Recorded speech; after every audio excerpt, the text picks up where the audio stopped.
人最緊要3樣嘢就係食得、瞓得、大便得。香港有個數據研究顯示咧，有100萬個香港人有唔同程度嘅便秘。究竟咩叫便秘呢？便秘咧有分有便意同埋冇便意。當你有便意嘅時候，大便唔暢順或者好似屙唔淨咁樣咧，亦都叫做便秘嘅。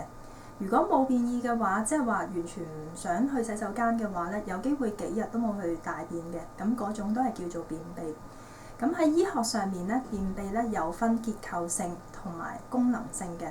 所謂結構性嘅便秘，即係話我哋腸道嘅結構出現一啲變化，例如腸道嘅息肉啊，或者係痔瘡啊，或者腫瘤呢啲問題咧，令到我哋腸道咧有一個傳遞上面嘅錯誤。咁呢啲都係可以形成便秘嘅。另外一方面咧，就係功能上面嘅便秘，就唔牽涉我哋腸道結構上面嘅變化。咁分別咧就係我哋譬如個人太攰啊，或者係即係生完 BB 之後啊，或者大病之後啊，或者平時嘅飲食少肉多菜咧，都會造成便秘嘅。咁正常咧嗰個大便嘅規律咧，應該係定時1日1次成形而通暢。其實咧喺以前古代嚟講咧，我哋嘅乾隆皇帝都有便秘呢個問題，有唔少嘅御醫咧都醫治咗佢，但係咧都仍然都係冇效嘅。咁有一次咧，佢喺御花園嗰度散步嘅時候，突然之間聞到一啲番薯嘅香味。自此之後咧，佢就將番薯咧入藥嚟到用喺嗰個食療嗰度啦。咁番薯咧，佢本身嘅作用咧就係有通便嘅作用啦，亦都係有健脾胃嘅作用。咁乾隆皇帝咧食咗半年之後咧，佢嗰個頑固性嘅便秘咧，亦都不藥而癒啦。咁其實咧喺我哋嗰個減肥嘅產品裏面咧，好多時候會發現大黃呢種即係中藥。大黃咧其實喺中醫嘅角度咧係有攻下瀉積嘅作用。咁裡面咧有茵葷類嘅有效成分。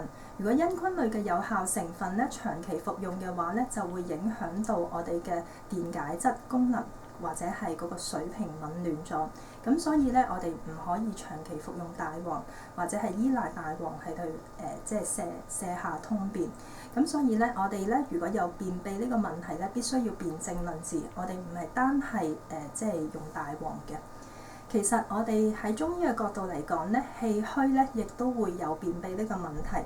咁台面上面咧，你會見到啦，有北芪啦、白術啦同埋星麻。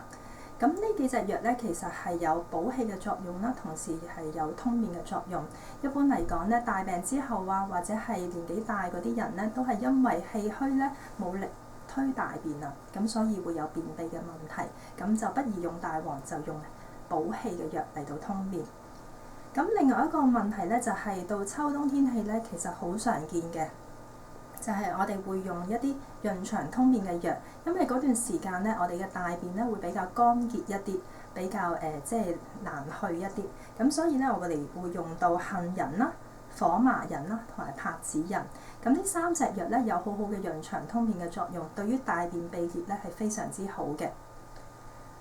再嚟一個咧，就係頭先介紹啦，就係熱秘啊！我哋講，當我哋大腸咧有濕熱嘅時候，我哋排便嘅時候咧，個肛門口有啲灼熱嘅感覺咧，我哋會用到大黃啦、積實同埋厚朴呢幾隻藥。咁呢幾隻藥咧，其實係有瀉下通便嘅作用，但係咧記得重病即止，即係話我哋如果醫好咗嘅話咧，唔好長期咁樣服用，如果唔係就會有好嚴重嘅副作用。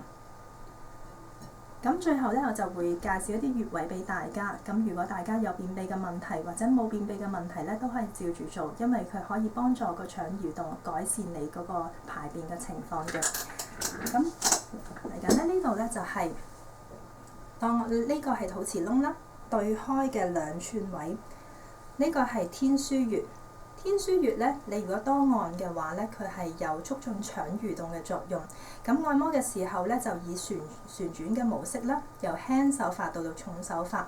喺你去洗手間之前咧，個15分鐘咧，按大概5分鐘，咁有助咧改善便秘嘅問題嘅。咁然後咧，再嚟一個咧，就係我哋排便之前咧，最好咧就係按摩一下腹部啦。咁其實亦都非常之講究嘅。我哋呢度咧就係升結腸，呢個橫結腸，呢度降結腸。當我哋按摩嘅時候咧，以外側為主，咁樣按摩旋轉嘅模式，咁亦都會幫助個腸蠕動嘅。咁今日介紹係咁多俾大家。